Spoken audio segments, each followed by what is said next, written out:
But yeah, what I wanted to give you all just a brief overview based on last month's meeting and some interest there was, what is a B corporation? What does it look like to become one? What's that journey look like? And I'm just going to walk you through, we're part of a local chapter basically in Asheville, and we go out to events and try and share this with businesses to show them the benefits and get them interested in exploring it. So I'm going to share a few slides from that that we've kind of developed just to give you the overview. And then, as Aaron mentioned, I got to duck out, but Leah can answer specific questions because she's really done the heavy lifting and all the behind the scenes work. So hopefully this will be helpful for everybody. Let me go ahead and bring these slides up. All right. Are you all seeing something on your screen? Yes, sir. Yes. Awesome. All right. So, you all have been talking about ESG all day. I'm sure you've seen it's all over the business press in the last year or two, which is great. It wasn't really out there for the masses until recently. And so, we're seeing climate change pledges. We're seeing this stuff fully becoming in the mainstream now. And those of us like in this room that have been doing this for a long time are always looking for, what else is out there tool wise.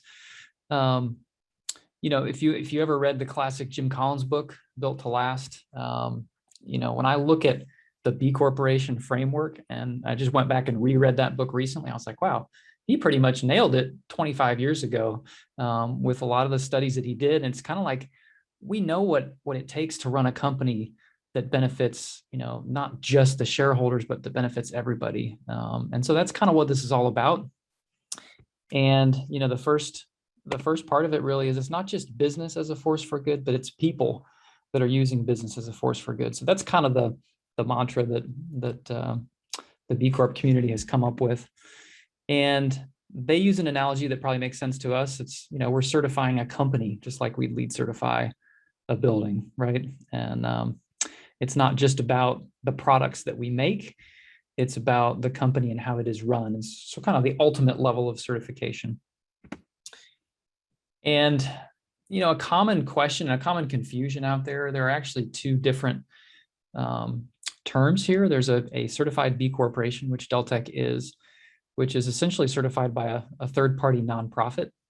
There's also a benefit corporation, which is actually a legal structure. And some states have this and others don't. So they're very similar in most ways, and it's probably not a consequential difference. But if you hear people talking about a benefit corporation, that's the legal version of the certification process that you go through with the nonprofit. And so, kind of as I alluded to just a minute ago, there's been this evolution, right, from certifying products, whether that's an individual home that we might build, or in the case of another business, certified coffee or whatever it might be. And now looking at it more holistically, right? How are we operating the entire company and all the products and all the systems that we use in a way that's good for people, planet, and profit? And so really what this B Corporation process is striving to do is verifying that companies do three things. One is their social and environmental performance is very high and it's validated. There's transparency throughout the company, and that there's accountability to actually achieving what the companies say they're going to do. And we all talk about greenwashing, and that's kind of been a thing for a while. And there's certainly the risk of purpose washing, and sort of the greater picture here is as all businesses start to talk about their social and environmental impact. So this is a way to sort of overcome that, to show the customer that hey, we've actually been through the ringer, and this is legit. So the way it works is you basically fill out what's called the B Impact Assessment. And if you've ever done a LEED project, or probably all have, any type of green building project, very similar, big checklist. And it's not something you can do usually in one sitting. It takes a couple sittings, it's pretty involved, but it's broken up into 5 categories. So you've got the workforce, the community, the governance of the company, how is it set up with the board of directors and all those things. How are you impacting the environment? And then the customer piece, how are you treating your customers? So you sort of walk through those 5 categories, you answer a bunch of questions, and essentially you have to score 80 points to become certified. And the first time through, most companies don't even come close. So there's a process of learning, and that's probably what I got the most out of our journey, was we were top notch in the environment piece. You know, we got a solar powered factory. We got all of these things that we're doing that are really, you know, top notch in terms of the environmental performance. But there were a lot of things that we hadn't really ever thought of, you know, on the workforce side, for example, you know, adding maternity and paternity leave, and just adding more transparency into how we do everything. So that journey, I think, was the most productive part. It's not to say that it's easy, because it is fairly involved, but I think we came out a better company on the other side. So, you know, you do this whole checklist process. Once you get to the magic score, then you sign this declaration of interdependence that basically, you know, sort of commits you to this idea that we're running the business for, you know, multiple stakeholders, not just purely for profits, but also profits in the sense of social profits and environmental profits. So let's see who else. There's been a huge growth. Deltec was certified 5 years ago. I think there were maybe 1,200 B Corps at that point. It's tripled since then. Really, really busy, which can be frustrating. Just for full disclosure, the group that runs this has taken 6, 8, 10 months to kind of help people through the process. Whereas when we did it, it took, you know, 6 or 8 weeks. But definitely cool to see it picking up some steam. This is just the group here in our area, probably of less interest to you all. But, you know, I think the other question that everybody asks is, well, so what are the benefits? You know, and, you know, the two benefits in red here, that B Lab, which is that nonprofit that runs this, the two ones in red that they sort of set aside that are marketing based are, yeah, it's a differentiator, helps you generate press. Those things are nice, but it is not the reason to do it.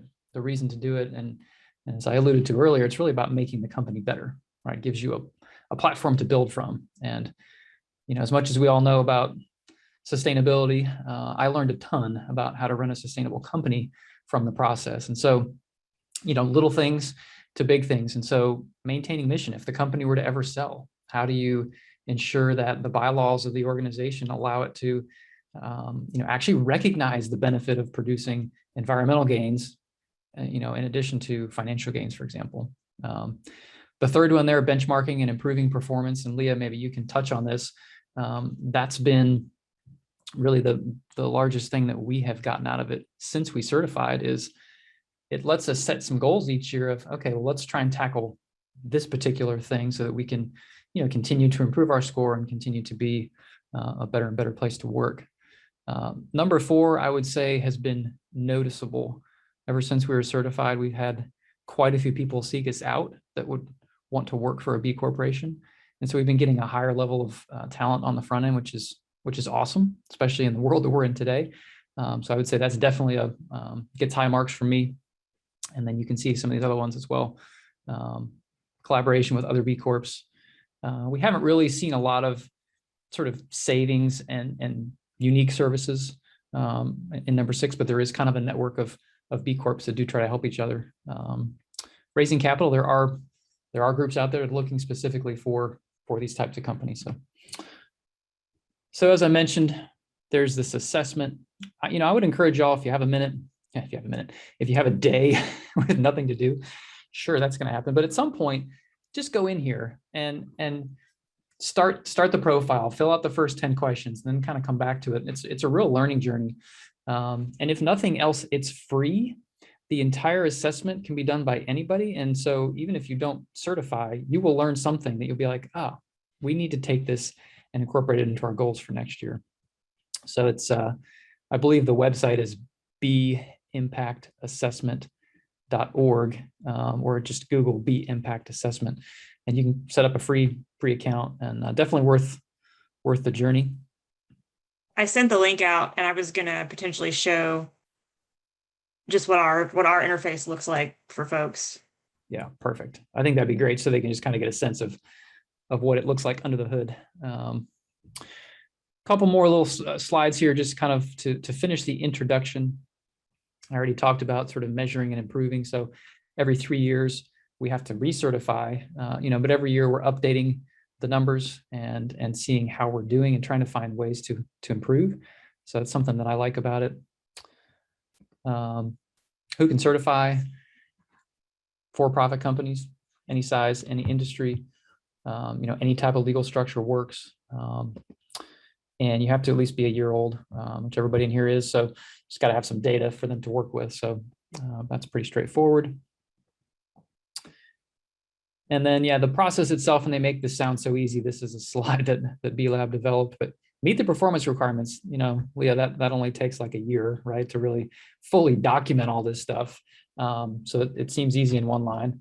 But you get to the score and then you have to document it, and they ask for a lot of backup.